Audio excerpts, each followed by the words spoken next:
ഈ ഡോക്ടർ ശശി തരൂര് കോൺഗ്രസിനെ വല്ലാതെ ഇട്ട് ഉലയ്ക്കുന്നുണ്ട്. ഒരു പ്രതിസന്ധിയിലേക്ക് കൊണ്ടുപോകുമെന്നുള്ളത് ഉറപ്പായി തീർന്നിരിക്കുകയാണ്. ഇത് തരൂരെ എന്തിനു വേണ്ടിയുള്ള പുറപ്പാടാണ്?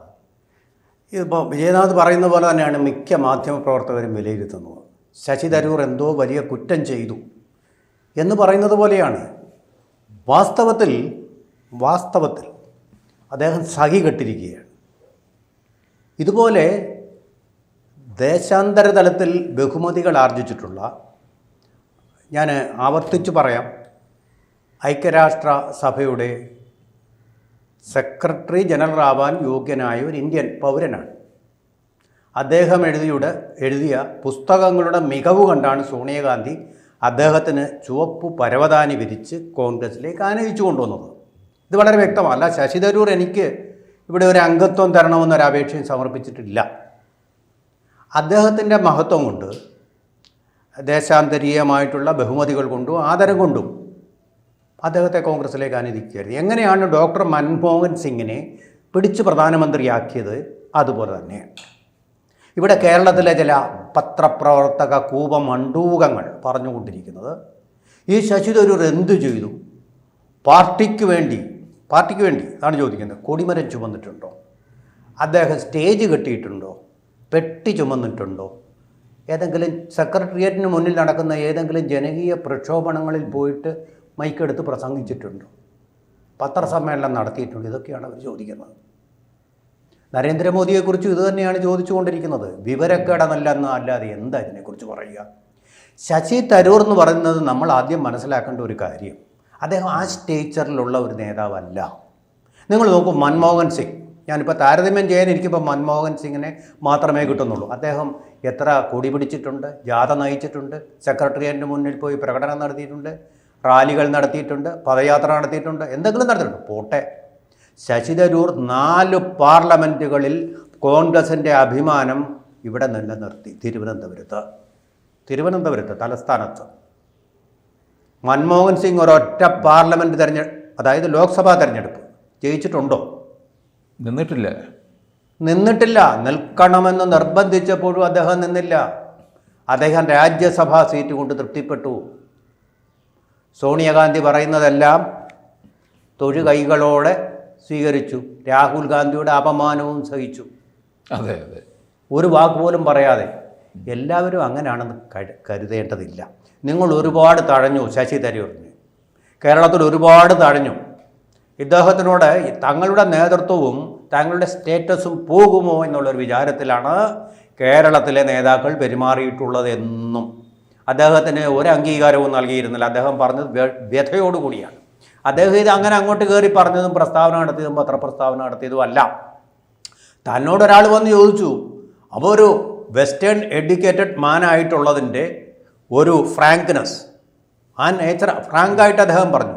ഈ ശശി തരൂർ പറയുന്ന എല്ലാ കാര്യങ്ങളോടും യോജിപ്പുള്ള ഒരാളായിട്ടും അദ്ദേഹത്തിൻ്റെ ഒരു ആരാധകനായിട്ടും അദ്ദേഹത്തിനെ കൊണ്ട് എന്തെങ്കിലും പ്രയോജനം നേടാൻ വേണ്ടി പിന്നാലെ നടക്കുന്ന ആളുമൊന്നുമല്ല ഞാൻ. അല്ലെങ്കിൽ ഒരു സെൽഫി എടുക്കാൻ പോലും അദ്ദേഹത്തിൻ്റെ ഇൻ്റർവ്യൂ ചെയ്തിട്ടുള്ള ആളാണ്. അന്ന് പോലും ഒരു സെൽഫിക്ക് വേണ്ടി ആവശ്യപ്പെട്ടില്ല. എൻ്റെ സ്ഥാപനം ആവശ്യപ്പെട്ടു, സ്ഥാപനത്തിന് വേണ്ടി അത് ചെയ്തു, അത്രേ ഉള്ളൂ. അല്ലാതെ ഈ സെൽഫി എടുത്ത് ശശി തരൂരിൻ്റെ കൂടെ നിന്ന് ഞാൻ വലിയ ആളാണെന്ന് കാണിക്കാൻ പോലും ഞാൻ ശ്രമിച്ചിട്ടില്ല. അതുകൊണ്ടല്ല ഈ പറയുന്നത്. നമ്മളത് ഒബ്ജക്റ്റീവായിട്ട് കാണണം, വസ്തുനിഷ്ഠമായിട്ട് കാണണം. അദ്ദേഹം ഇങ്ങനെ പോയിട്ട് ഈ തമ്പാനൂർ രവിയെ പോലെയോ MM ഹസനെ പോലെയോ നേതൃപദത്തിലേക്ക് ഉയർന്നു വരണം, അല്ലെങ്കിൽ ഉമ്മൻചാണ്ടിയെ പോലെയോ AK ആൻ്റണിയെ പോലെയോ ഉയർന്നു വരണമെന്ന് വിചാരിക്കുന്നത് മൗഢ്യമാണ്. എല്ലാവരും ഒരേ രീതിയിലല്ല പാർട്ടിയിൽ വളരുന്നത്. അങ്ങനെയാണെങ്കിൽ അനിൽ ആൻ്റണി എങ്ങനെയാണ് BJPയിലെ ഉന്നത സ്ഥാനത്തെത്തിയത്? നമ്മൾ മനസ്സിലാക്കണം. അത് വളരെ ബന്ധപ്പെട്ട ഒരു വിഷയമാണ് ഞാൻ പറയുന്നത്. കാരണം ഇന്നത്തെ കാലത്ത് ഈ നിർമ്മിത ബുദ്ധിയുടെ ഈ കാലഘട്ടത്തിൽ പാർട്ടിയിൽ വെള്ളം കോരാൻ നടക്കുന്നവരും പെട്ടി ചുമക്കാൻ നടക്കുന്നവരും സ്റ്റേജിന് വേണ്ടി ബെഞ്ച് കൂട്ടിച്ചേർക്കുന്നവരും മാത്രമല്ല പ്രധാനപ്പെട്ട ആളുകൾ. അതിലൂടെ തന്നെ വരണമെന്ന് ശഠിക്കാനും നമുക്ക് പറ്റില്ല. അങ്ങനെയാണെങ്കിൽ കേരളത്തിലെ ഇവിടെ ഉപദേഷ്ടകനായിട്ട് വന്നല്ലോ, സാമ്പത്തിക ഉപദേഷ്ടകനായിട്ട് VS അച്യുതാനന്ദൻ്റെ കാലത്ത് വന്നല്ലോ പ്രഭാത് പട്നായിക്, അല്ലേ? അതെ. അദ്ദേഹം എന്ത് പാർട്ടിക്ക് വേണ്ടി എന്ത് കുന്തമായി ഇങ്ങനെ ചെയ്തിട്ടുള്ളത്? അങ്ങനെയല്ല. അതാണ് സമശീർഷനായിട്ടൊരാൾ. ഒരു ബൗദ്ധിക തലത്തിൽ നിൽക്കുന്ന വ്യക്തിയാണ് ഇദ്ദേഹം. പുസ്തകങ്ങൾ എഴുതിക്കൊണ്ട് ബൗദ്ധിക തലത്തിൽ തന്നെ നിൽക്കുന്ന വ്യക്തിയാണ് അദ്ദേഹം. പക്ഷേ ഇവർക്ക് കോൺഗ്രസ്സുകാർക്ക് ശശി തരൂരിനെ പലയിടങ്ങളിലും ഉപയോഗിക്കാമായിരുന്നു. അദ്ദേഹത്തിന്റെ ഒരു കാലിബർ മനസ്സിലാക്കാതെ പോയി, മനസ്സിലാക്കി. പക്ഷേ അത് തങ്ങളുടെ തലയ്ക്ക് മീതെ കയറുമോ എന്ന് ഭയക്കുന്നുണ്ടായിരുന്നു. വിജയനാഥെ പ്രശ്നം എന്താണെന്നറിയാം, അവിടെ ആകെ ഒരു കസേരയേ ഉള്ളൂ. ആ കസേരയ്ക്ക് ചുറ്റും നിന്ന് കസേര കളി നടത്തുക. ആ കസേരയ്ക്ക് ഇനി ഒരു അവകാശം കൂടെ വരുമോ എന്നുള്ള പേടിയാണ്. അങ്ങനെ തന്നെയാണ് സിനിമാ നടിയായ ഷീല. കോൺഗ്രസ്സിന് വളരെയധികം വോട്ടുകൾ നേടാൻ കഴിവുള്ളൊരു സ്ത്രീ ആയിരുന്നു അവർ കോൺഗ്രസ്സിലേക്ക് ചേരാമെന്ന് പറഞ്ഞ് ആരും വിളിച്ചുകൊണ്ട് വന്നതല്ല, സ്വമനസാലേ വന്നിട്ട് ഈ കോൺഗ്രസ് ഏതെങ്കിലും തരത്തിൽ അവരെ സ്വീകരിച്ചു. കോൺഗ്രസിൻ്റെ ഈ മനോഭാവം, ഇവർ പെട്ടി വന്നിട്ടില്ലല്ലോ, ഇവർ കൊടിമരം ചുമന്നിട്ടില്ലോ, അങ്ങനെയല്ല. നിങ്ങൾ നോക്കൂ, CPM തന്നെ കണ്ടുപഠിക്കൂ. VK കൃഷ്ണമേനോൻ അദ്ദേഹത്തിൻ്റെ ജീവിതത്തിൻ്റെ യുവത്വം ഏറിയ കൂറും ചെലവഴിച്ചത് ലണ്ടനിലാണ്, നമുക്കെല്ലാം അറിയാം. അദ്ദേഹം കോൺഗ്രസിൽ നിന്ന് തെറ്റിപ്പിരിഞ്ഞിട്ട് അഭിപ്രായ വ്യത്യാസം, അതിൻ്റെ ആഴങ്ങളിലേക്ക് നമ്മൾ പോകുന്നില്ല. ഇവിടെ വന്നപ്പോൾ CPM അദ്ദേഹത്തിന് സ്ഥാനാർത്ഥിത്വം കൊടുത്തു. പാർട്ടിക്ക് വേണ്ടി വെള്ളം കോരിയിട്ടാണോ? അങ്ങനെയാണോ ചെയ്തത്? അതോ പാർട്ടിയുടെ കൊടിമര ജാഥയിൽ പങ്കെടുത്തത് കൊണ്ടാണോ അദ്ദേഹം? ഒന്നിനും പങ്കെടുത്തിട്ടില്ല, പിന്നെയും പങ്കെടുത്തിട്ടില്ല. അല്ലെങ്കിൽ ജനകീയ പ്രക്ഷോഭങ്ങളിൽ പങ്കെടുത്ത് അങ്ങ് പേര് കേട്ടത് കൊണ്ടാണോ? നിങ്ങളൊന്ന് മനസ്സിലാക്കൂ. VK കൃഷ്ണമേനോൻ CPMന് ഒരു പാർലമെൻറ്റ് സീറ്റും അതിലേറെ പ്രശസ്തിയും സൽപ്പേരും കൊണ്ടുവന്നു. അതുപോലെ തന്നെ ശശി തരൂരിനെ പോലെ അന്താരാഷ്ട്ര തലത്തിൽ പ്രമുഖനായ ഒരു വ്യക്തി നിങ്ങളുടെ പാർട്ടിയിൽ ഇരിക്കുക എന്ന് പറഞ്ഞാൽ കോൺഗ്രസ്സിന് അഭിമാനമാണ്. കോൺഗ്രസ്സിലേക്ക് വളരെയധികം ബുദ്ധിജീവികളെയും പ്രതിഭകളെയും ഒക്കെ ആകർഷിക്കാനും അത് പര്യാപ്തമാണ്. കേരളത്തിലെ ജനങ്ങൾക്കിടയിലുള്ള ഒരു സങ്കല്പം, ഇടതുപക്ഷമായില്ലെങ്കിൽ അവൻ പ്രതിഭാശാലിയല്ല, അവൻ ബുദ്ധിജീവിയല്ല. BJPയിലാണെങ്കിൽ ചാണകമാണ്, കോൺഗ്രസ്സിലാണെങ്കിൽ മൂരാച്ചിയ. ഇതാണ് പൊതുവെയുള്ള സങ്കല്പം. ആ സങ്കല്പത്തിൽ വന്ന ഒരു തിരുത്തലാണിത്. ആ തിരുത്തൽ നിങ്ങൾ വേണ്ട വിധം ഉപയോഗിക്കാതെ VD സതീശൻ അന്താരാഷ്ട്ര തലത്തിൽ പോയിട്ട് ഒരു പ്രഭാഷണത്തിൽ ഏർപ്പെടാൻ കഴിയുമോ? ശരിയാണ്, അദ്ദേഹം തോമസ് ഐസക്കിനെ തോൽപ്പിച്ചു, ഒക്കെ ശരിയാണ്. ഇപ്പോഴും സംവാദങ്ങളിൽ അദ്ദേഹം മുന്നോട്ട് നിൽക്കുന്നു. അന്താരാഷ്ട്ര തലത്തിൽ പോയി ഫിലാഡൽഫിയയിലോ ബ്രൂക്ലിൻ യൂണിവേഴ്സിറ്റിയിലോ ഓക്സ്ഫോർഡ് യൂണിവേഴ്സിറ്റിയിലോ കേംബ്രിഡ്ജ് യൂണിവേഴ്സിറ്റിയിലോ നിങ്ങൾക്കൊരു പ്രഭാഷണം നടത്താൻ പറ്റുമോ? രാഹുൽ ഗാന്ധി അങ്ങനെ ചെയ്യുന്നുണ്ടല്ലോ. രാഹുൽ ഗാന്ധി പറയുന്ന വിഡ്ഢിത്തങ്ങളില്ലാതെ അത് പറയാൻ കഴിയുന്ന ഒരാളാണ് ശശി തരൂർ. കുടുംബത്തിൽപ്പെടാത്ത ആളായതുകൊണ്ട് നിങ്ങളെ ശരിയാണ്, കോൺഗ്രസിന് ഒരു നിലവാരം ഉണ്ടാക്കി കൊടുക്കുക. അന്താരാഷ്ട്ര തലത്തിലുള്ള നിലവാരവും വളരെ പ്രധാനമാണ്. കാരണം നിങ്ങൾ തന്നെയല്ലേ ഹിൻഡൻബർഗിൻ്റെയും ജോർജ് സോറോസിൻ്റെയും ഒക്കെ പണം വാങ്ങിച്ചുകൊണ്ട് BJPയെ തോൽപ്പിക്കാൻ ശ്രമിച്ചത്.